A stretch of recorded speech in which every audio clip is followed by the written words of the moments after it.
There's a lot that you're responsible for when it comes to your own life, your own agency, your autonomy, your likes, your dislikes, your thoughts, your feelings, your behaviors, so on and so forth. But there are specific things that you are absolutely never responsible for.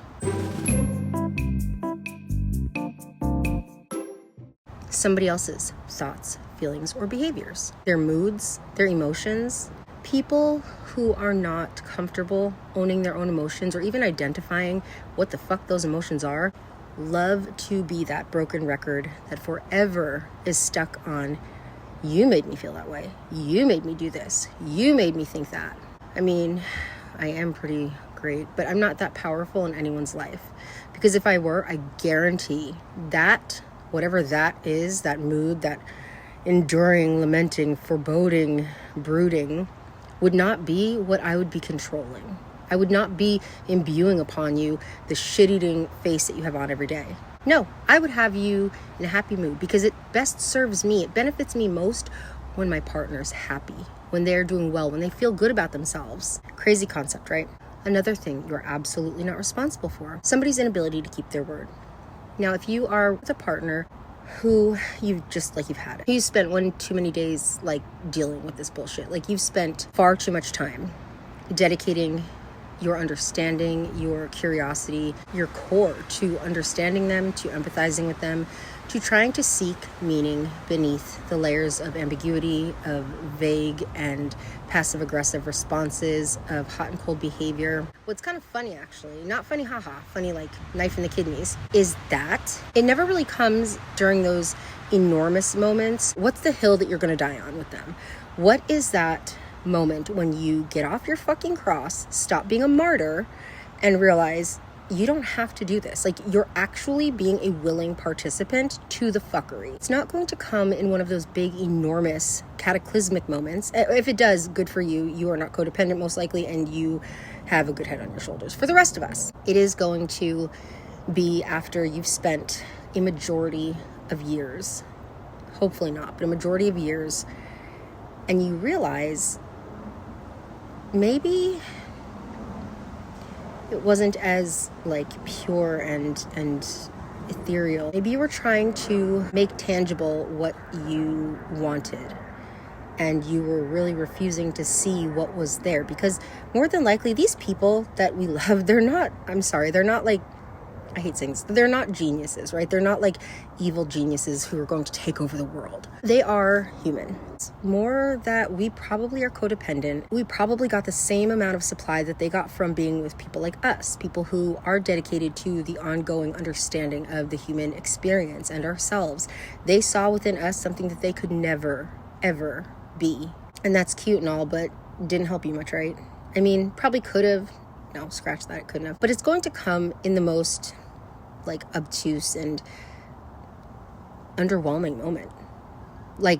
This is the moment that you realize you're done. Not when they did some big terrible thing. You would have thought my hill that I died on was when my husband left me at the hospital several days after I had given birth. When we were supposed to go home, the night before, he bailed. He walked out on me and never came to pick us up. I've never shared that story but with 3 people. 3, that's it. And it's embarrassing. It's humiliating that I would even put up with some sort of fuckery like that. But I too am human, and I happened to be at the time a very codependent human. We had been in the hospital for 2 days already, and my doctor had my OB had a 3-day minimum before he was comfortable sending new moms home. So it was day 2, and he made such a big deal about he went from this amazing, look, my entire first pregnancy was a dream. My daughter is the best kid ever, was the best baby. It was the most beautiful first pregnancy anybody could ever have, any woman could ever have, unless my husband was involved. And to be fair, he has apologized many times for his treatment of me during my pregnancy, but apologies, hope springs eternal, right? And candy stripe a cancer ward, because I'm stuck with that trauma. And look, willing participant, and that's a tough one to swallow.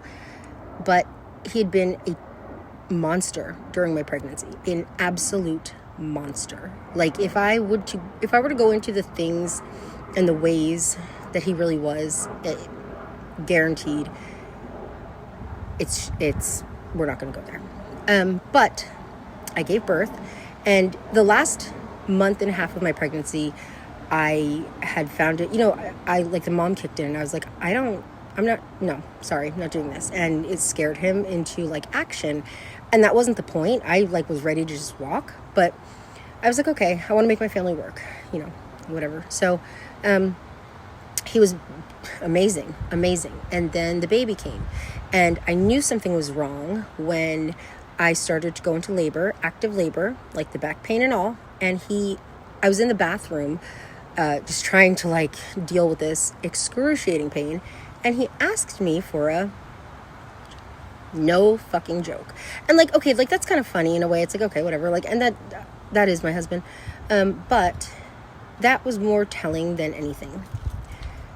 As my labor intensified, I was crying, obviously, like I was in pain. I wasn't screaming. I was in pain. And he was getting like frustrated with me, and he was getting like embarrassed, and it was just like he couldn't have been bothered. He kept trying to sleep while I was in pain. And I would ask him, can you come over here? Like I'm just in so much pain. And he would get really nasty about it. Like, okay, what do you want me to do? And it was like, really? Like, are you joking? He wasn't. And it would only get worse. So by that night, baby came, beautiful delivery, the most incredible birthing story. Anyways, that night comes, and we're in the postpartum. And I said to him, babe, do you hear me? Because he wasn't saying anything back. He was just eating. And I said, babe, are you listening? Like, seriously, you can't just be going out and drinking all day. Like, I tried to suggest going to watch the game at your friend's house because I thought, hey, you needed the break. But you didn't even text or, like, call or show any sort of concern, And then he snapped at me and said, my phone was dead. I was like, okay, but you were with two friends who always let you use their phone when that happens. This is not a new thing. And not to mention, I just had a baby less than 72 hours ago. I just would have thought that you would have wanted to check in. And he got really mad at that point. And he told me that I was not going to control him, and that I had to bitch about everything, and that if I would just keep my fucking mouth shut, we wouldn't have any problems. I just had to find a problem with everything, and that I could fuck off. And he stormed out. I knew he wasn't coming back. I knew it. I think the nurses knew it. They were so amazing. They were ready on the spot. Like, we can file abandonment. He can get arrested for this right now. They were on it. They didn't like him to begin with. They thought he had an attitude. They saw the entire progression. They did not like him to begin with. And they were all like, you know what? You have several witnesses, several professional and medical witnesses. You can get full custody right now. Like, we will back you. I was like, stop. Like, that's really sweet. But I was like, stop. We're good. I'm codependent. I probably forgot to tell you guys that. Wish I could have said that back then. You would have thought that would have been like the hill that I died on. I knew that was not my responsibility. And I have no excuse. Like, yeah, pregnancy hormones, codependency, those are reasons. But I have no excuse. There have been pockets and epochs of really good times. And I see glints and glimmers of the man I had hoped he could be. But the truth is, I have seen and experienced dozens more moments of that kind of shit, of being invalidated. And I don't need anyone to validate me at all. Fuck off with that. But here's the thing. There are rules of marriage, engagement, all that. You do need to move to try to make someone feel validated and heard and seen, all that. Like, you need to be a normal functioning human being. Just saying. And somewhere along year 6, I realized that the most powerful message I've learned from that man is there's no such thing as hope or faith when it comes to real life. These are not strategies. These are placeholders for when you regain that sense of scientific observation and assessment. For when you need to call it something other than delirious codependency. But the interesting hill that you'll die on won't be a magnanimous, enormous, cataclysmic, painful event. Probably won't be. If you're codependent, it won't be. You will have an entire lived body of experience, enough moments that are bad to fill the Space Needle and some. And that will all be confirmation bias. Like, in the face of all of this contrary evidence, you're still holding on to something else because of one or two things that just set your soul on fire and reignited that hope or faith. Don't do that. Don't do that. They start off emotional brats, big babies that everyone around them will deny. That's not him. That's not my so-and-so. The fuck it isn't. You don't know your so-and-so, okay? So-and-so this. And the point here is that you don't have to waste that time. You're probably going to, but you don't have to. And if you do waste it, don't be too hard on yourself. And you're going to be like, why the fuck would I do that? Why would I put myself through that? Well, if you're in recovery, it's probably really easy to convince yourself that you've been such a piece of shit in your old life that you need to atone in new life and make up for the ways that you've treated people. You don't. And if you really think that, this is not the person to do it with.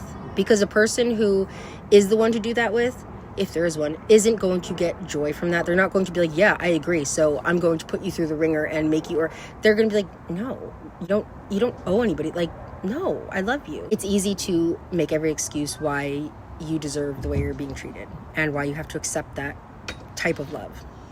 Don't fall for it. Please. If you need a reminder, watch this video again.